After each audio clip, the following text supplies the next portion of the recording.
Madrid dominant in possession, but that was about it as they split the points at Mestalla with Valencia. What does it mean at the top of the table? Well, a little bit of a missed opportunity for Real Madrid as they now sit just 7 points clear of Girona, who will be in action tomorrow away against Valencia. Barcelona also with a chance to maybe reel in Real Madrid. They'll be away against Athletic Club on Sunday.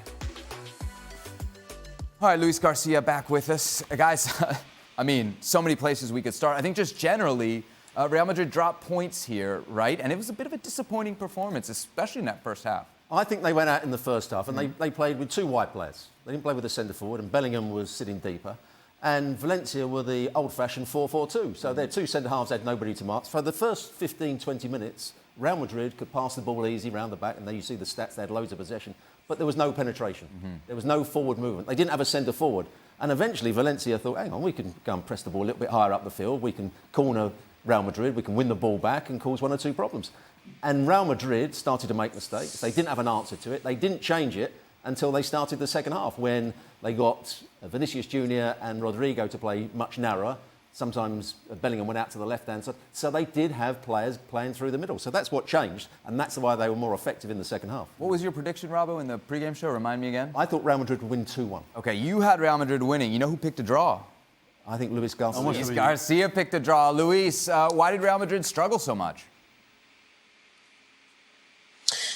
Well, I think that Robo mentioned a few of the good things why Real Madrid once again did just enough, and today they just got short. We've seen Real Madrid 1-0 against Valencia, 1-1 against Rayo Vallecano, 1-0 against Leipzig. And in the past 2-3 months, it's been like this every single weekend. Because the amount of the rotation, players injury, and of course the talent that this team is got, they play, and in the end, they manage to get the result. But today, against a team that is very well organized, once again, Rubén Baraja has done an amazing job with this Valencia.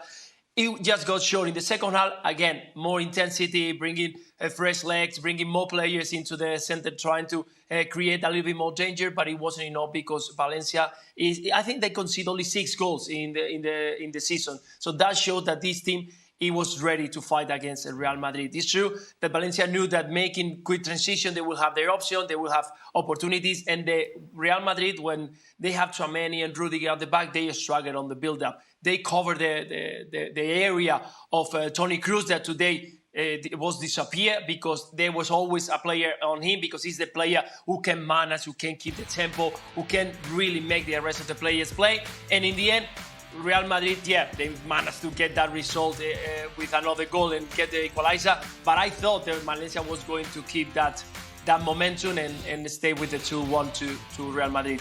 I think they got just too short, and that's what they're going to feel in the next games, because against Leipzig, it's going to be very similar.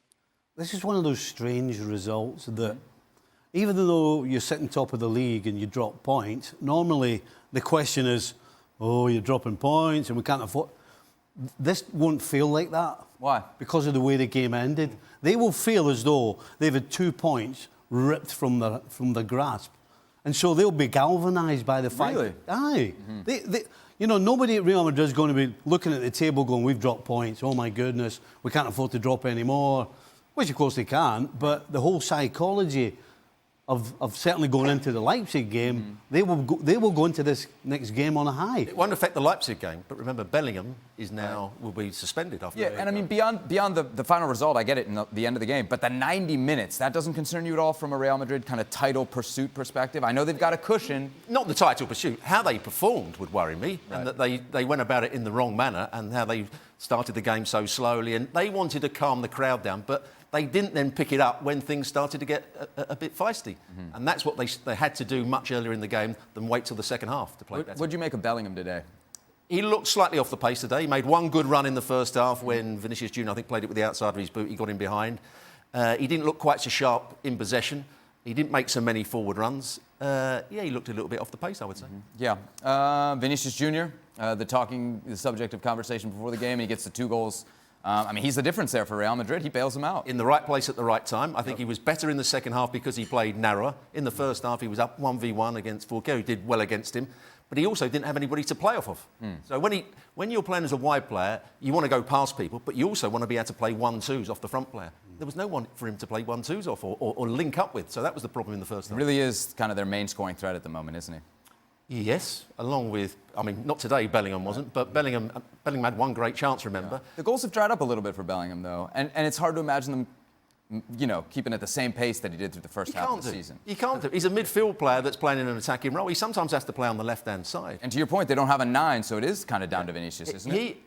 Vinicius and Bellingham and Rodrigo. Rodrigo was in the first part of the second half playing as the main centre-forward. And if you play as the main centre-forward, you've got to be a goal threat. You've got to make runs in behind. You've got to link up the play. And I don't think Rodrigo did that. That's why they took him off and brought Joselu on. Mm-hmm. As we look ahead to the Champions League, any worries there? Derek mentioned it in the commentary. Leipzig had a lot of chances in the first game against Real Madrid. Simons, Sesko all had chances early on in the game. Olmo played well. If they don't get their attitude right, Real Madrid could have a problem. But if they get their attitude right and they start the game properly and they play on the front foot and get the ball into the front areas much quicker than they did today, I can't see them losing to Leipzig. Luis, if we get a similar performance like we did today from Real Madrid against Leipzig midweek, will it be enough? No, definitely not. We saw what happened in the first leg. I think that they were lucky to manage to get that goal from Brahim Diaz. That it was an excellent play and a fantastic goal. But you could see that Leipzig dominated. They created so many chances. You were talking about Xavi Simons, Dani Olmo. They did an amazing job up front, and Sesko was the one who didn't have the end product. But they are going to arrive to the Bernabeu with the same mentality, the same intensity. That's the only way that they know how to play. And if Real Madrid is not going to bring higher on the intensity, bring more aggressiveness up front, they're going to have problems. And this is a team, a German team, that is going to have that great result today and is going to try to do it again with that confidence. So, yeah, they need to bring the A game if they want to go through. All right, it sounds like the ending to this game is going a bit viral. People all over the world talking about it. Let's get another perspective on the crazy ending that we just saw. I believe Julian Laurent is with us. Jules, what'd you make of the last seconds there of added time in Valencia? I thought it was incredible. I mean, to be fair, between the Diakabi injury, that as distressing that was, and the finale of it, the goal that they scored a few seconds after the referee had blown the whistle, was really incredible. I mean, I think we all watched it feeling that there would be a time where Real Madrid would score that winner like they've done so many times.